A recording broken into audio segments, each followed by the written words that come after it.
Hello, this is Matthew Chan. Welcome to the new episode of Courtroom Strategy with Oscar Michelen. And it's been a couple of weeks since we did our last episode, so I'm really looking forward to doing this one with Oscar. So how you doing, Oscar? I'm doing well, Matt. Good to see you again. Always nice to get a new show going. Yep. Well, I notice you're looking handsomer than ever without the glasses. You know, I can't help that. That's just a natural affliction, being good looking, that I have. There's too much reflection off the monitor. I figured we try it this way, especially since I don't have to read anything. Okay. So that explains the new look. Well, it's good. You don't have to pay attention to my facial features as much. I'm like this blur to you now. No, I'm not that blind. I can even read your name above your little screen, so I'm okay. Well, I got to have my contact lenses, so I can't see anything. So anyway, as I was saying, Oscar, it's been a couple of weeks, and you know where I'm going with this. There's a topic that's got me all lit up, and it's Righthaven. And I've been dying to do this episode, because I feel that there's no shortage of guys like me having their opinion about the case. But I got to tell you, there aren't too many people that has come on camera that I have found an attorney to talk about the matter. And you're the man for the job. I've elected you. What else is new? I seem to be willing to say anything about anything law-related. I'm never shy to express my opinion. And I just want to remind everybody just that this is just my personal legal opinion on these issues. But should we just do a brief explanation of what the new Righthaven copyright litigation is about? Yeah, we can. Basically, viewers, the whole issue with the Righthaven is that we got a law firm or a company called Righthaven LLC that's teamed up with a media company, a newspaper company called Stevens Media, and they're running around filing lawsuits to really bloggers, mom and pops, small bloggers all around the country, and with the purpose of extorting money from them. And they really don't make a big secret about it. They just basically say, hey, we're going to sue you. You want to make this go away? Pay up. And right. It started in 2010. So right, started last year. Yes. So that's where we're at. It's relatively new. What they're doing is they've lined themselves up with two newspapers, one in Denver and one in San Diego. And what they're doing is they're using Pig Scout. Vegas. Don't forget Las Vegas. Excuse me, right. Las Vegas. And what they're doing is they're using Pig Scout, which is the same search engine robot that the digital image companies that you and I are familiar with, Matt, use to locate images that the newspaper used. Or they're using it to find blocks of text from articles that the newspaper printed that bloggers are very comfortable with copying and pasting small excerpts of the article and the picture on their blogs. And Twitter, are they really using Pig Scout for the images? I didn't see anything on that. Yeah, I think I've read from a couple of the posts that they are using Pig Scout, but not not for the text, right? Okay. I mean, that could all be rumor. Yeah. It's not been substantiated in court. Either way, whether they just happen to be Googling the name of the image, the one that's gotten them the most money and the most attention is the image of the little girl being searched by TSA agents at an airport. Okay. So the photo of this, I think, 7-year-old girl getting patted down at an airport that appeared in the paper was pretty much lifted by every blogger under the sun who was writing about it. And so Stevens Media and this law firm, Righthaven, saw an opportunity to do the same kind of extortion letter writing that we've seen with Getty Images about that particular image. Before that, we came across them early on in their thing, 2010, when they were writing letters that they were going to sue over people taking excerpts of text from articles. So now this year it's mostly images. Well, it's not letters that I understand. It's they're just going straight to a lawsuit. I don't think that anybody's getting any warnings. Right, what I'm saying is originally they started with letters. We first came across them. You may not remember, Matt, but you and I actually spoke about Righthaven personally through our the digital image site that we have. Okay. A while back, and at that time they were just writing letters about text articles using the same extortion type language that's used by the digital image companies.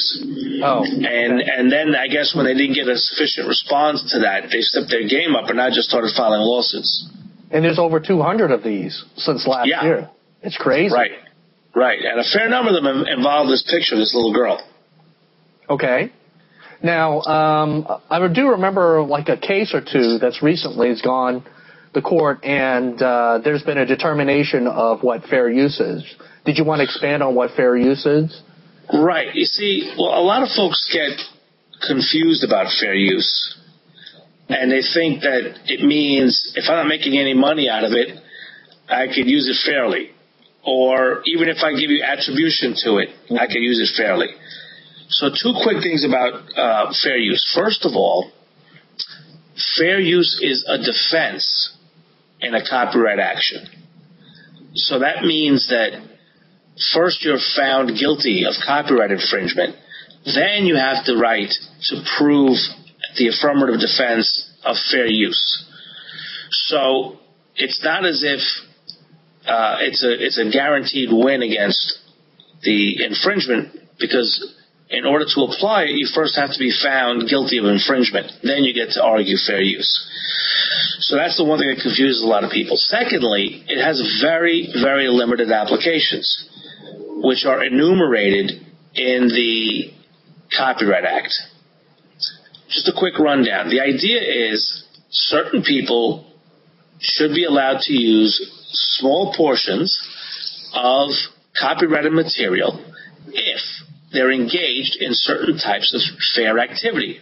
For example, all libraries are exempt, because if you think about it, they're using copyrighted material in various ways that, without getting permission from the author, they're reselling the book essentially by loaning it out constantly, and they are allowing the free rental of movies and things of that nature without getting any licensing fees. Okay, I never so they're knew exempt. That libraries were exempt from that sort of thing. It's actually specified. It's specified, as are. Okay. Yeah. Great. Now, as are educational purposes, as long as you're using it to educate about the particular topic in an educational institution. So that's the caveat. You got to be an institution. Usually, it's preserved for educational institutions that are doing an actual teaching piece about either the copyrighted material itself, right, or the topic covered by the copyrighted material. Okay. The next one that gets a lot of people in trouble is critique or criticism. Okay? So, if you're a critic or you're critiquing the particular piece of copyrighted material that you're talking about, for example, if I were to say, the guy who took this picture, this little girl, doesn't know how to take a photograph. Look at this lighting. Look at this framing shot. It was clearly an amateur. I could use the photo for that purpose. I'm commenting and I'm critiquing the actual photo itself. It doesn't mean because I'm critiquing TSA for searching a little girl that I can use the photo. You understand? Okay. I have to be critiquing the piece of art that I am borrowing, not using the piece of art to critique something else. I got you. Okay. That makes so sense. It's the same, right? It's the same with parody. That's why, SNL can make fun of certain things, that they're taking characters from TV shows and they're parodying it, but they have to be making fun of the show or the content that they're parodying. They can't use somebody else's copyrighted material to make fun of something else. I see. Okay? So that's the basic summary of what amounts to fair use. So it has a very, very limited scope. Now, what people are talking about is not fair use. It's that it's not really copyright infringement to just take a snippet. Okay? I can use a quote from a book. Yes. Without attribution. Okay? Because I'm not taking the whole idea. I'm taking a very small portion of it. Okay? There's no copyright on slogans unless they become a trademark. Right. There's no copyright on a single sentence or so. Okay? That's why you see a lot of T-shirts with quotes on it and things of that nature. And it's not that they're paying the license fees. It's that that's a fair use in a different type of way, meaning the law doesn't really get involved with those types of minimal infringements. Well, in the case of the Righthaven, the bloggers that are doing it, I mean, they're not taking single sentences. They're taking presumably 1, 2, 3, 4 paragraphs, and in some cases they're copying the whole article, which I can definitely see that being a little bit of a problem. If they copy, taking the whole article. I'm sorry, go ahead, Matt. No. Taking the whole article. I think everyone can agree that's that's really overboard versus taking 2, 3 paragraphs. But I had read that there is no precise formula, what fair use is. It's a judgment call. It's not like saying, hey, it's 20 words or 3 paragraphs or 25% of it. There's no absolute formula that I've heard of. Like I tell my law students, okay, nothing is black and white in the law because the money is made in the gray, okay? You can't write a law that says 20 paragraphs. Why? Because if the whole article is 20 paragraphs, you're still in the whole darn thing. What about a percentage? Percentage of words? What if a certain percentage of words might be more meaningful to a smaller article? Right? Yeah. 20% of a 20-paragraph article is more significant than 20% of War and Peace. So that's true. That is true. It's easier just to say it's a case-by-case basis, and they look to see whether you've taken the idea behind the article, the thrust of the article, if the idea and the content of the article is wrapped in this little segment that you took, then you probably infringed. And that's why a lot of times it leads to litigation. Because that's such a subjective category. Although there's lots of case law. I mean, we're not going to have a law school class on it, but there are lots of case law. There's lots of case law on it that help you really define and see what kinds of sections of material amounts to an infringement and what doesn't. So what do you think of this Righthaven's plan as a business model? I mean, they are getting the hell kicked out of them. They're getting beat up all over the place, PR-wise. And even some of the judges, they see right through it. And some of them, they're not even making a big secret of it. They really don't like what they're doing. Yeah. And I think that's great. And we need to get more of that out there to try to stop this from repeating itself, because if it's found to be a successful business model, this kind of approach can be applied to many things. I mean, this is really the newspaper version of the Getty Images thing that we talk about on our extortion letter info.com website, which now has a Righthaven section on it. Yes. So they need to get slapped around a little bit and be found to not have a basis for a claim. Newspapers are not normally known for registering their material, so people are not going to be. I mean, Righthaven won't be entitled normally to legal fees.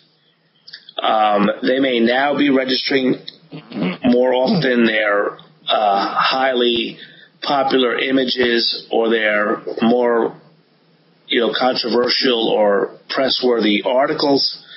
So that could start happening.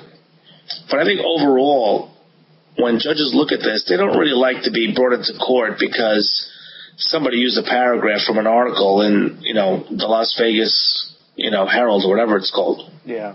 Oscar, I wanted to ask you, it just recently came out and reported that there was an agreement between Righthaven LLC and Stevens Media. And what it turned out, what it revealed, and apparently Righthaven fought very, very hard that it didn't come out, but it has been revealed that there was some sort of agreement where it was found that Stevens Media really holds most of the, for all practical purposes, the ownership. And they were saying, hey, look, Righthaven, you don't have a right to sue. You're not this isn't your copyright. Right. It's not your material, you know? Yeah. You didn't even buy it. This agreement basically says that Stevens Media still, for all intents and purposes, still owns it. And owns the intellectual property rights that attach to it. Right. So what do you think about that? I think that's very similar to what we see in the few lawsuits that are actually filed by these digital image warehouse companies that we're familiar with. The scheme they use is when they register the images, they have the artist assign the copyright to the warehouse company for purposes of registration only. Then once the digital image company registers them, the image companies license the IP right back. And then before they litigate, they get assigned it again.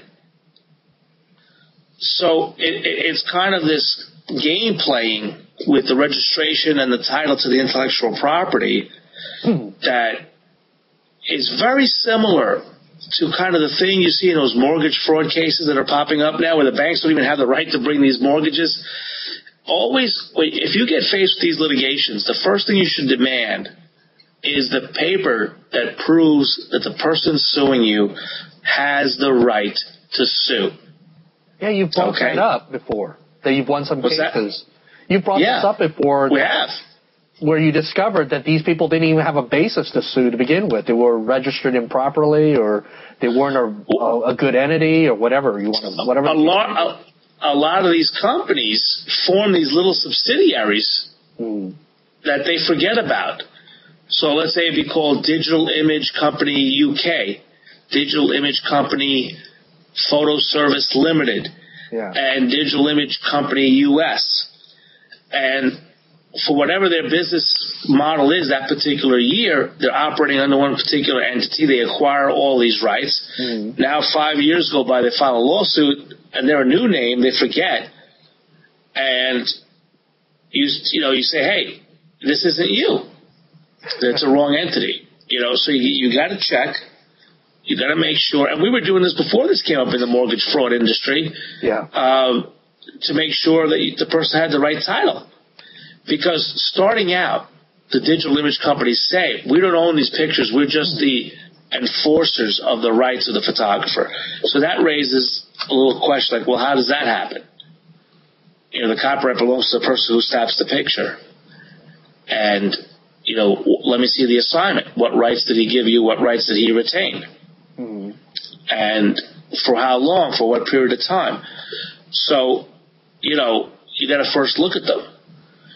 Now, the way all these copyright trolling type cases work is they're going to say, if you make us do that, we're not going to offer you this wonderful settlement opportunity. Don't make me prove my case, or else you're going to have to pay me more money. And people say, okay. And then they pay. So that's why I call it legalized extortion. Yeah. Because very often the hardest thing is to get these companies to show you the proof of their claim. Now, any other lawsuit of any other type, when someone says to the plaintiff, prove to me your damages before I offer to pay you, the plaintiff says, of course. Like a car accident case. Could you imagine me and you getting into an accident? I run a red light, and I smash up your car. So I'm 100% responsible. Then you hit me with a bill for $75,000 for a car that's worth $30,000. Right. I say, wait a minute, you want to do me a favor? Show me why I owe you $75,000. And if you were to say, no, if you make me prove my claim to you, all bets are off. A judge is going to laugh you out of court. He's going to say to you, get him the pictures, get him the estimates, how else can you properly evaluate the claim? But these trolling type lawsuits put the pressure on the little guy by saying, if you make me have to show you evidence of my proof, the offer goes up. And I think when judges hear that, they don't like that. Well, that's one of the reasons why I get my face in there. I mean, I never asked to get in this, and I hate it very much. Yeah. You know, and what it is, as you know, Pete, the little guy, they don't get educated, and they go into a panic. I mean, right. You get panicked emails and calls almost every day. Yeah. I mean, it's crazy making, and this thing is only growing. This whole copyright trolling. I wish I came up with that term. I think EFF came that, but this whole copyright trolling thing has gone way beyond where we started from with the stock photos. Absolutely. Now it's the newspaper business, and they outright admit it's a business model. Whereas the stock photo guys, they're still kind of, relatively conservative about it. Relatively speaking, they're more cautious. Right. They're more cautious, and they still go back down to the we're trying to protect the photographer's rights, because who doesn't like a photographer? I mean, you may hate a newspaper, but I don't know anybody who dislikes a photographer, except maybe the paparazzi type photographer. Right. And so I think they like that sound. It just sounds better than them going out there and telling the truth, which is saying that it's extraordinarily profitable for them. Yeah. Yeah. So, I mean, I don't think it's the end for this Righthaven. I think we're going to see that some of those cases are going to press forward because, Matt, you mentioned that they pick on little guys, but they don't just pick on little guys. They picked a couple of very big, well-known bloggers. Yeah. And those guys have settled because they figure it's a nuisance value. Yeah, you're right about that. I forgot about that. It's when they pick, the mid-sized guy. That's where they're going to get litigated. People like Huffington Post, who essentially, the Huffington Post, yes, they have their own writers, but in large part, it's just an aggregator. It just collects stories from around the world and republishes them. Yeah. And then it has bloggers who write, their own little articles on there. But a lot of what they write is just aggregated. But if they sue the Huffington Post or the Drudge Report or some of these larger sites, those guys are going to cut a check for $8,000. And just be done. It's not worth their time and money. It's the mid-level guys who are getting a little business, they have a little advertising, they're making some bucks out of the year, and they're going to push back a little bit. And we need those guys to kind of push back and ask for the proof before they go cut a check. Okay. And I think very similar to these digital image companies, once the few cases get tested in the court, I think Righthaven's going to end up being on the wrong side of this legal issue. So what do you think about EFF? The Electronic Frontier Foundation, I think that's what it stands for? Electronic Frontier Foundation. I think it's been great because they've been supportive on these Righthaven cases, helping people acquire lawyers and putting in what they call amicus curiae briefs, friend of the court briefs. So, I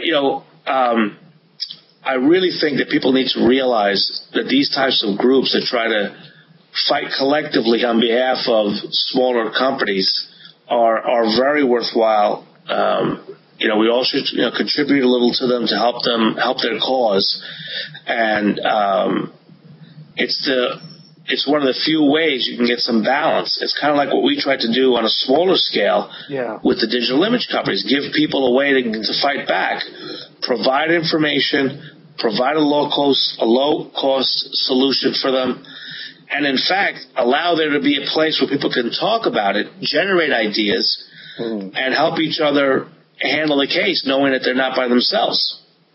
Now, are you as surprised as I am that they're coming out so aggressively? I mean, they are giving so much coverage to this Righthaven. I mean, those guys are coming out.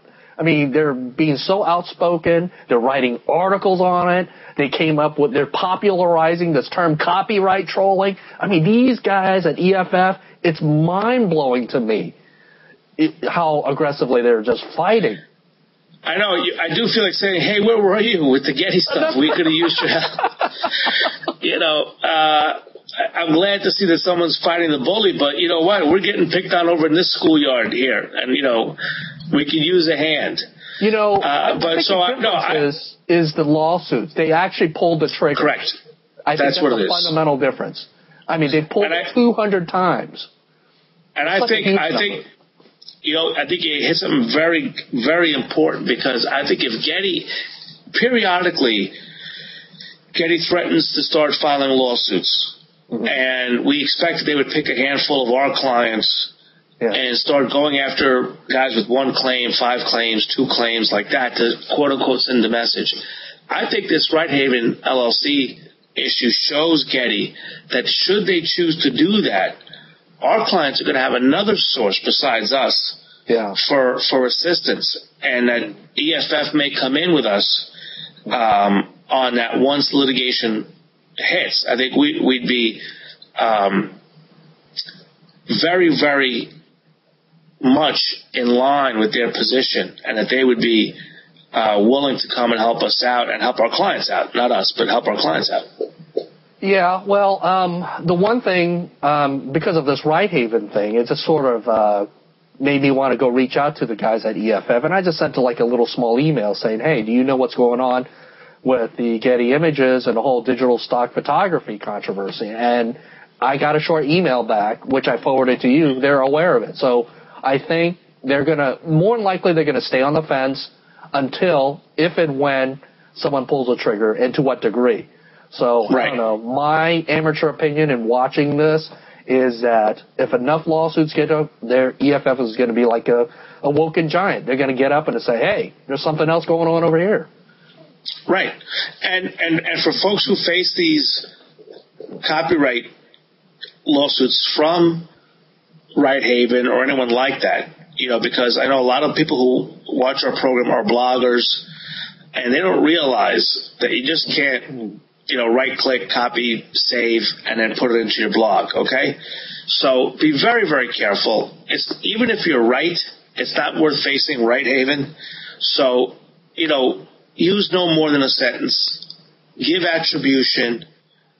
Try to make sure you're writing something original. Tell people where you got it from.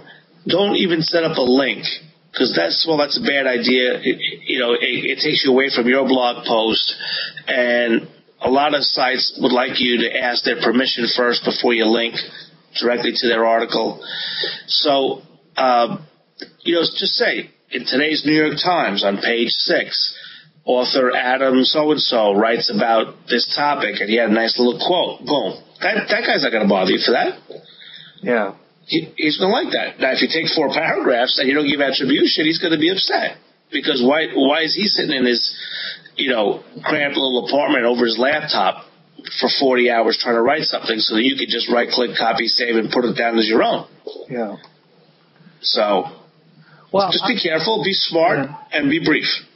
But I got to believe that a link is fairly harmless. I mean, just a link?